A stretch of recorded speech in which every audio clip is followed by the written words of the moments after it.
मुगल साम्राज्य।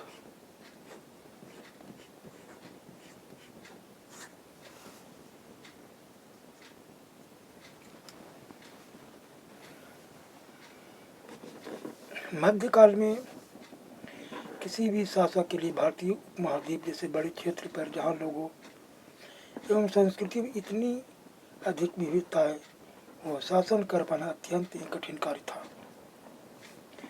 अपने पूर्ववर्तियों के विपरीत मुगलों ने एक साम्राज्य की स्थापना की और वह कार्य पूरा किया जो अब तक केवल छोटी अवधियों के लिए ही संभव जान पड़ता था। 16वीं सदी के उत्तरार्ध में इन्होंने दिल्ली और आगरा से अपने राज्य का विस्तार शुरू किया और 17वीं शताब्दी में लगभग संपूर्ण महाद्वीप पर अधिकार प्राप्त कर लिया। उन्होंने प्रशासन के ढांचे और शासन संबंधी जो विचार लागू किए वे उनके राज्य के पतन के बाद भी टिके रहे। यह एक ऐसी राजनीतिक धरोहर थी जिसके प्रभाव से उपमहाद्वीप में उनके पश्चात आने वाले शासक अपने को अछूता न रख सके।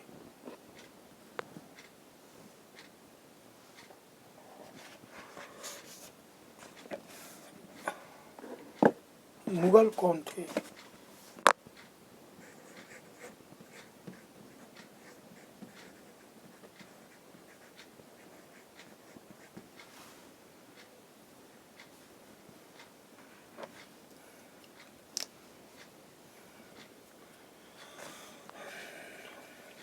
मुगल दो महान शासक वंशों के वंश थे। माता की ओर से वे मंगोल शासक चंगेज खां,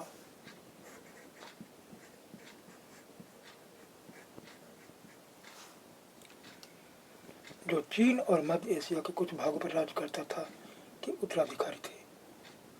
पिता की ओर से वे ईरान, इराक और वर्तमान तुर्की के शासक तैमूर,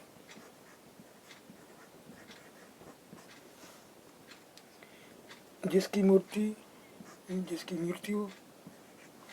1404 ईस्वी में हुई के वंशज थे। परंतु मुगल अपने को मुगल या मंगोल कहलाना पसंद नहीं करते थे। ऐसा इसलिए था क्योंकि चंगेज खां से जुड़ी स्मृतियाँ सैकड़ों व्यक्तियों के नरसंहार से संबंधित थी। वही स्मृतियाँ मुगलों के प्रतियोगियों उज़्बेकों से भी संबंधित थी। दूसरी तरफ मुगल तैमूर के वंशज होने पर गर्व का अनुभव करते थे, इसलिए क्योंकि उनके महान पूर्वज ने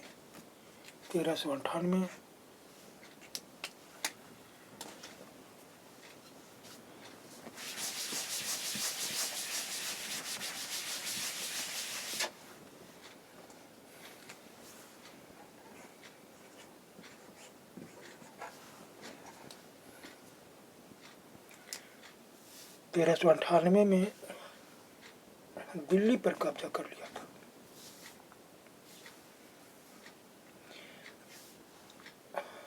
मुगल सैन्य अभियान।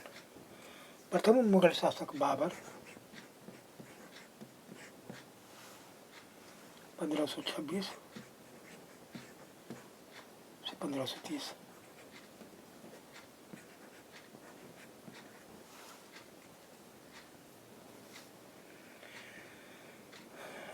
बाबर ने जब 1494 में फरगाना राज्य का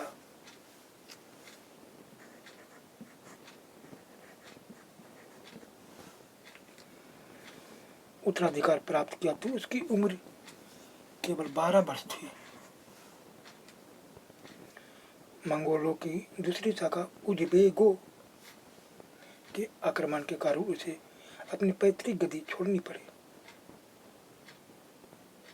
अनेक वर्षों तक भटकने के बाद उसने 1504 में काबुल पर कब्जा कर लिया।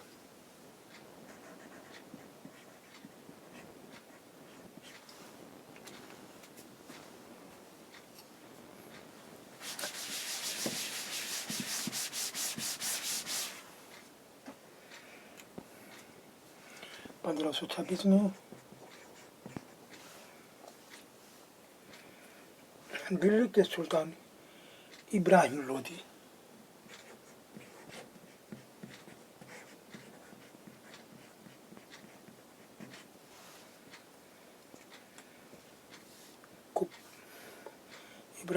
को पानीपत में हराया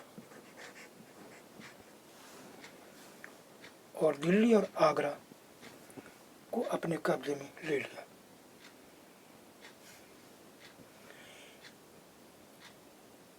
युद्ध में प्रयोग होने वाले बारूद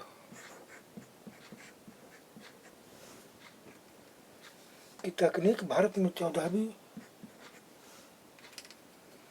शताब्दी में लाई गई।